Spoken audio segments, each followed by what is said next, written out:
Hujambo, karibu sana kwenye Kona Furahia Travel TV. Mimi ni Mbushi Kwelasa. Leo tunaangaza ligi kuu ya soka Tanzania bara na yale ambayo yanaendelea kwenye vilabu vikongwe vya Yanga na Simba. Yanga jana amepata sare ya bila dhidi ya Mbeya City katika mchezo ambao pengine ni bahati tu ambayo iliwafanya wabaki salama ama wasipoteze mchezo huo, kwa maana ya ubora wa mlinda mlango wa timu hiyo Djigui Diarra umedhihirisha kwamba yeye ni miongoni mwa walinda mlango bora kabisa aliyefanya ama aliyeamua mechi marizika kwa sare ya bila.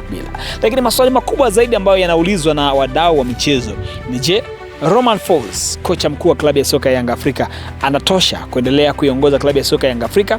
Tangu ameanza kufundisha klabu hiyo kumekuwa na manunguniko na malalamiko kutoka kwa wachambuzi, wafuatiliaji wa michezo, wanamichezo na hasa mashabiki na wanachama wa klabu hiyo kwamba namna timu inavyocheza haivutii na hairidhishi na pengine hawaoni mwelekeo bora zaidi wa klabu hiyo. Lakini hivi karibuni afisa habari wa klabu hiyo Ali Shabani Kamwe amekuwa akionekana akimtetea sana kocha wake na kuonesha kwamba hiyo ni kampeni tu ya mashabiki wa klabu ya soka ya Simba ambao wanataka kocha huyo aondoke ili wao pia nao waweze kunufaika. Kwa upande wako, unafikiri Romain Folz anatosha kuendelea kuiongoza Yanga kwa mwenendo ambayo inaendelea nao hivi sasa? Unaweza kutuandikia maoni yako pia.